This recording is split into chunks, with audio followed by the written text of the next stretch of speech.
Paz do Senhor Jesus.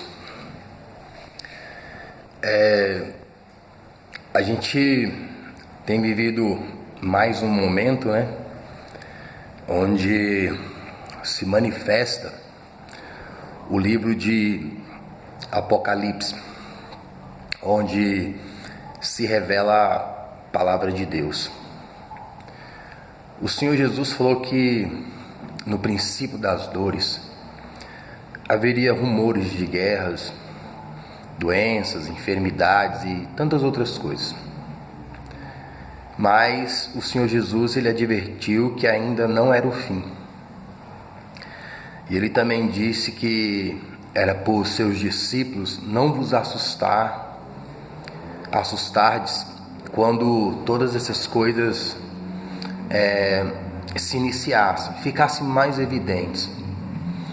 Porque sempre houve epidemias, doenças, enfermidades, guerras, mas quanto mais se aproxima do retorno do Senhor Jesus Cristo, mais essas coisas acontecem ao mesmo tempo. Antes acontecia uma doença, passava muito tempo, acontecia outro. No caso de ser uma epidemia ou mesmo uma pandemia, se houvesse um terremoto, passava-se muito tempo para ver o terremoto. Se houvesse uma guerra, se passava muito tempo para se haver outra guerra. Agora, haver guerra, haver doença, haver terremotos, maremotos, quase na mesma época, só nos dias de hoje, Então, antigamente acontecia uma guerra, mas geralmente não havia uma doença logo assim seguida, ou terremoto, outra catástrofe que fosse, outra fatalidade que fosse. Hoje se acontece quase tudo ao mesmo tempo. A gente lembra ali de Jó, que se foi vendo que na vida de Jó foi vindo uma fatalidade atrás da outra, praticamente no mesmo dia, na mesma semana, no mesmo mês, de acordo com o tempo do Senhor, no mesmo tempo. Então a gente fala, a Bíblia fala ali das pragas, das trombetas, dos juízos de Deus, um atrás do outro, na mesma época, no mesmo tempo, na mesma geração, vamos assim dizer. Mas a Bíblia diz que quando viesse a acontecer essas catástrofes, essas fatalidades, praticamente na mesma geração, ainda seria o princípio das dores. Então assim, há muito mais dor ainda a vir, há muito mais sofrimento, há muito mais fatalidade, há muito mais catástrofes a virem, durante o período do juízo do Senhor. Mas só que a Bíblia fala que quando o Senhor retornasse, as pessoas iriam estar comendo e bebendo, casando e se dando em casamento. Seria como no tempo de Noé, ou como no tempo de Sodoma e Gomorra. Então assim, as pessoas estavam se divertindo, as pessoas estavam curtindo, as pessoas estavam embaladas, as pessoas estavam em festas, as pessoas assim, aparentemente assim, não estavam tendo nenhum problema, que as impedisse de curtir, que as impedisse de sair, que as impedisse de casar, ou em outro contexto, de sair por aí tendo relação sexual com quem quer que seja, Então as pessoas iam estar muito bem, aparentemente, Então o Senhor Jesus, ele vai voltar. A volta do Senhor, humanamente ninguém sabe, mas a Bíblia fala sinais e demonstram sinais quando estivesse perto do retorno dele. E também a Bíblia dá sinais de qual época realmente o Senhor Jesus Cristo poderia voltar. Então, para o mundo, para quem não busca a Deus, estaria uma maravilha. Porque ali para Sodoma e Gomorra estava maravilha para eles. Não estava bom para Ló, porque a Bíblia fala que Ló foi um homem justo e reto na sua geração. Para ele não estava bom, A promiscuidade, as orgias. Para Ló e para a família dele, como ele, o sacerdote do lado dele, responsável pela educação da casa dele, para aquilo ali, para ele não estava bom, mas para o mundo estava. A Bíblia fala que a volta do Senhor Jesus também vai ser como foi nos tempos de Noé. Também estava bom para o povo no mundo, bebendo, curtindo, fazendo festa. Mas para Noé, que estava ralando na arca, e a família dele, não estava bom não, né? Porque o prazer de Noé ali, nesse mundo, era estar servindo o Senhor. Fora isso, ele não tinha alegria nenhuma, a não ser para o mundo. E o contexto de hoje não é diferente. Para quem quer buscar Deus, se santificar, endireitar sua vida, andar com retidão, andar com justiça, esse mundo aqui está terrível. Mas para quem quer balada, quem quer curtição, esse mundo é ótimo. Não nessa época agora da pandemia, mas quando as coisas voltarem ao normal, as pessoas voltarem a comer e beber, a sair, a se divertir. Ontem mesmo aqui, já tinha vizinho já curtindo, sabe? Tocando música alta e curtindo. E olha que nem foi liberado totalmente. Então, quando liberar, o pessoal voltar a trabalhar, comer, se divertir, vai voltar todas as mesmas coisas. As pessoas vão voltar a se prostituir, vão voltar a adulterar, vão voltar a se drogar, vão voltar a beber, entendeu? Pessoas vão ficar criticando Deus, falando mal de Deus, não se importando com a Bíblia, não se importando com a palavra. Então, para o mundo vai estar tudo bem. Então, é nesse tudo bem que o Senhor Jesus Cristo volta. Mas o tudo bem pro mundo. Porque aqueles que são servos de Deus, que querem viver conforme a vontade de Deus, vão estar sempre passando por provações e aflições e angústias. Mas não para ficar rico, não para ser importante, não para ter as coisas desta vida, mas pelo desejo ardente de agradar a Deus. Então os sinais que estão vindo agora são um alerta do Senhor para quem é do Senhor.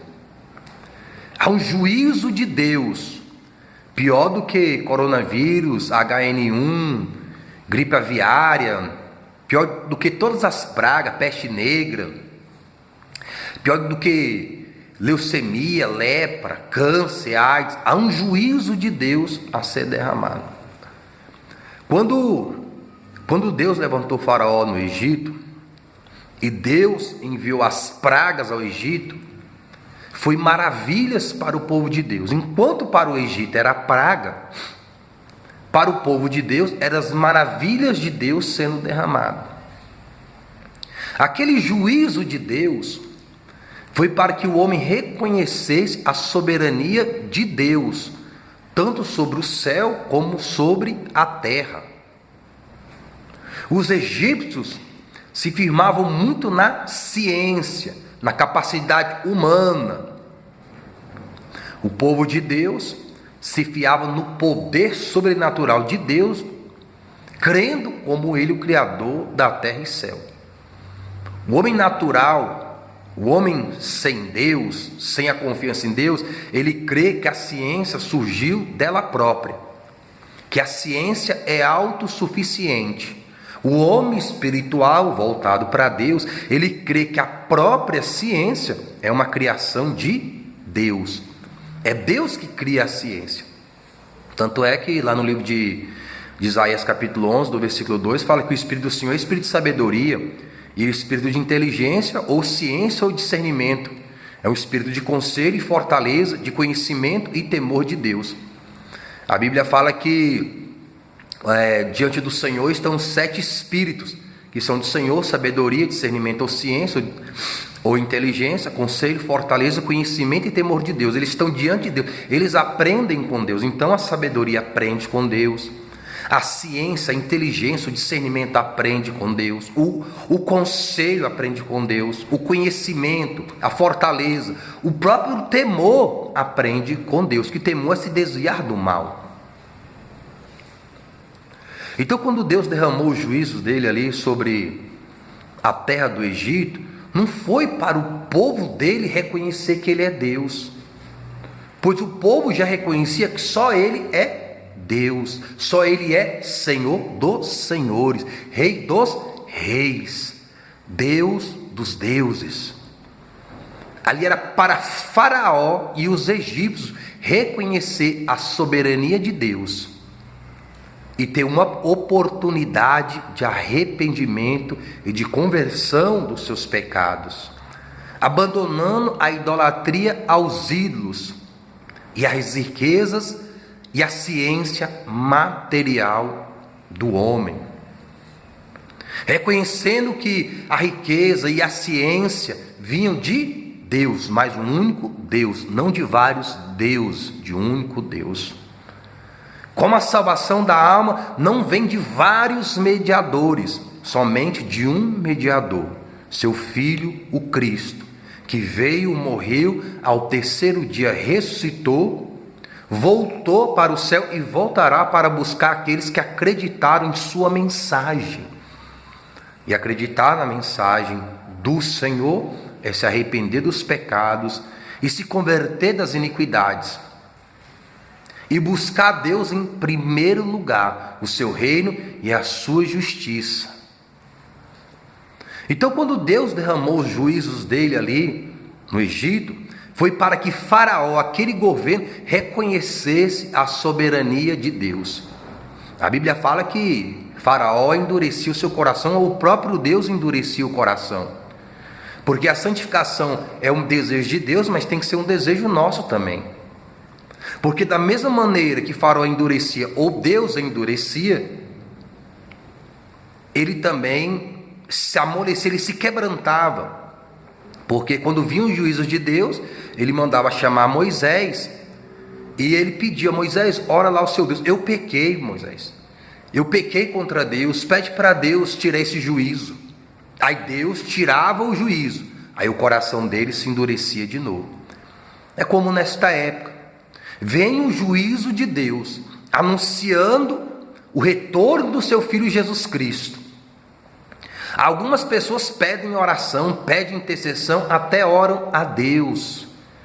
Mas depois que tudo fica bem, voltam às suas velhas práticas de idolatria e de amor ao dinheiro, a louvor, honras e glórias humanas. Mas aqueles que amam a Deus, que buscam a Deus, que confiam em Deus acima de todas as demais coisas, não precisa de juízo de Deus. O juízo não era para o povo de Deus reconhecer Deus, mas é para o mundo reconhecer que só o Senhor é Deus. Tem uns textos, tem uns vídeos falando que o homem precisou de um vírus para reconhecer Deus, que o homem precisou de um vírus para reconhecer as coisas mais importantes, o estar com a família, né? Priorizar as coisas mais simples e etc. Isso para o mundo, mas para quem observa as Escrituras e busca obedecer às Escrituras, já tem esse conhecimento que o mais importante é a salvação da alma. Mais importante é amar o próximo, não por causa de vírus, não por causa de praga, não por causa de algum juízo de Deus, mas por causa do seu grande amor, ao ponto de ter enviado o seu Filho Jesus Cristo para morrer pelos nossos pecados. Porque a Bíblia fala que Deus nos amou primeiro. E quando eu falo povo de Deus aqui, eu não estou falando de quem frequenta a igreja, de quem frequenta templo. Muitas pessoas ali dos egípcios, eles seguiram com o povo de Deus. Eles reconheceram que o Deus que estava na vida de Moisés é o único Deus e soberano Deus. Eles acompanharam Moisés. A Bíblia fala que o Senhor enviou o Espírito Santo dele, e nós devemos acompanhar as instruções do Espírito Santo. Porque muitos que estavam lá, israelitas, murmuravam contra Moisés, murmuravam contra o Espírito que estava em Moisés. Quando Moisés subiu ao monte para buscar as tábuas da lei, os mandamentos do Senhor, eles começaram a pecar, a adulterar. Eles fizeram um carnaval. E quando Moisés retornou, eles estavam em pecado. quando o Senhor Jesus Cristo voltar, como você estará? Você estará aos pés do monte, em oração? Ou você estará em festas, em bebedices, em glutonarias, em prostituições, em adultérios, em vícios, em amor ao dinheiro, em amor a ídolos? E ídolos não é só imagem de escultura. Pode ser um pregador, pode ser um cantor, pode ser uma denominação, pode ser uma congregação, pode ser um ministério, pode ser um pastor, pode ser a esposa de um pastor. Eles estavam cultuando um ídolo feito pelas suas próprias mãos. E antes de um ídolo ser feito pelas suas próprias mãos, ele tem que ser feito primeiro pelo seu coração. O artista, ele tem uma inspiração, e aquela inspiração ele transporta para algo que ele cria com suas próprias mãos. Mas primeiro tem que surgir no coração, na sua mente. Então, quando a pessoa vai adorar alguém, ou adora alguém, aquilo já está em seu coração. Por isso que a Bíblia fala que nós devemos amar a Deus em primeiro lugar, de todas as nossas forças, de todo o nosso entendimento, de toda a nossa alma. Deus nunca aceitou ser segundo.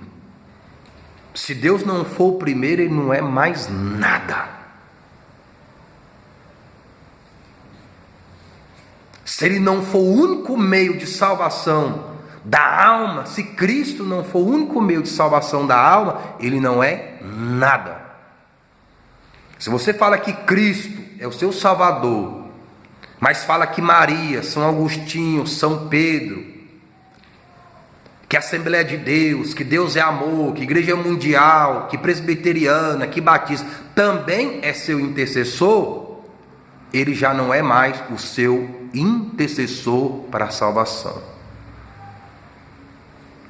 Se você tem como Cristo, como único Senhor e Salvador, mas você também coloca como mediador, posição, cargo, tempo de congregado, se você está se fiando, confiando em si mesmo de alguma maneira para herdar o reino do céu, ele também não pode ser Salvador e Senhor da salvação da sua alma. Ele tem que ser único, acima de pastor, acima de denominação, acima de congregação, acima de título, acima de posição, acima de qualquer outro discípulo que tem aqui, ou já teve, ou terá, pois a volta do Senhor, só o Pai que está no céu sabe. E Ele vem numa hora que vós não esperais. É como a morte. Geralmente a morte vem numa hora que a pessoa não espera. Os sinais da morte, quando a pessoa está numa enfermidade, uma doença, para morrer, é uma hora que geralmente ela não espera. Poucos têm o privilégio de serem avisados antes e se preparam para aquele momento em Cristo.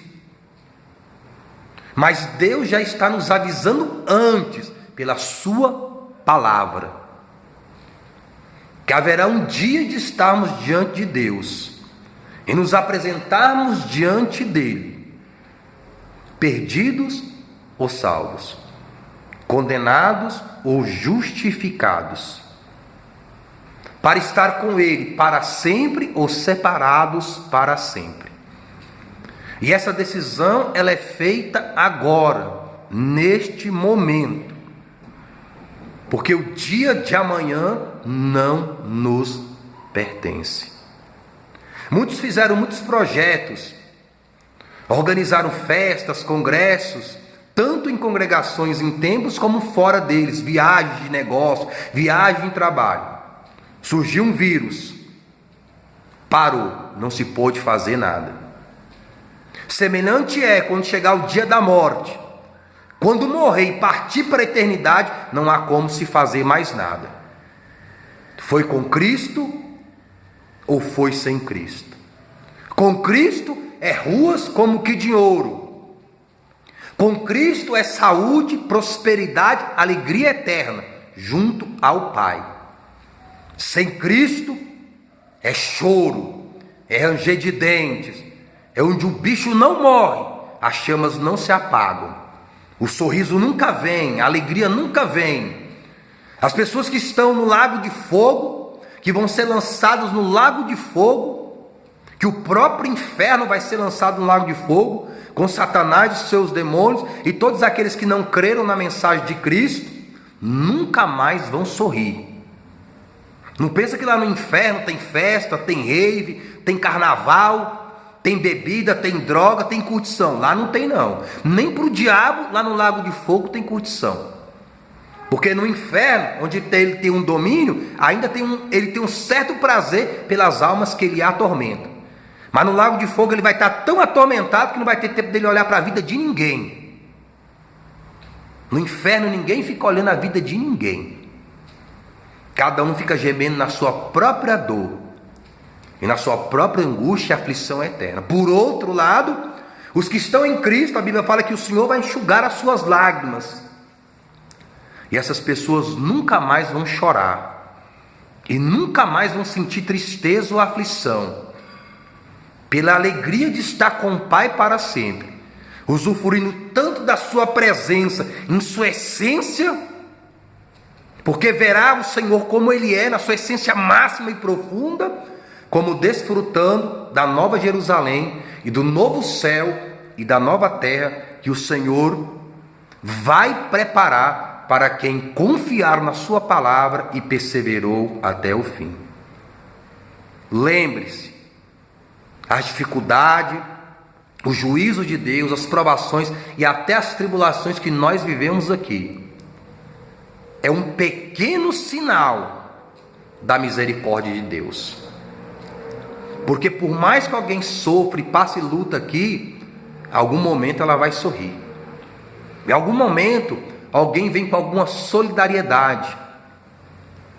Ela ainda pode respirar um ar. O choro dura a noite, mas vai amanhecer em algum momento. No mundo espiritual, nós vivemos em trevas, estamos em noite. No mundo espiritual, quando Cristo voltar, é um novo dia. O choro pode durar uma noite, mas pelo amanhecer vem a alegria. O amanhecer é Cristo. Quando Cristo vier, é o amanhecer para os fiéis. Jesus falou para os seus discípulos: vocês estão tristes agora, mas vocês vão sorrir. E é um sorriso eterno que não tem fim. Jesus falou dos ricos do mundo: vocês agora estão sorrindo, agora vocês estão fartos, mas vocês vão chorar. E é um choro que não tem fim. Onde você quer passar a sua eternidade? Um lugar onde sua alegria não tem fim, onde a sua felicidade é eterna? Ou você quer passar a sua eternidade em um lugar onde você nunca mais vai parar de chorar, nunca mais você vai parar de sentir tristeza? A decisão é agora. Deus deu oportunidade para Faraó se arrepender.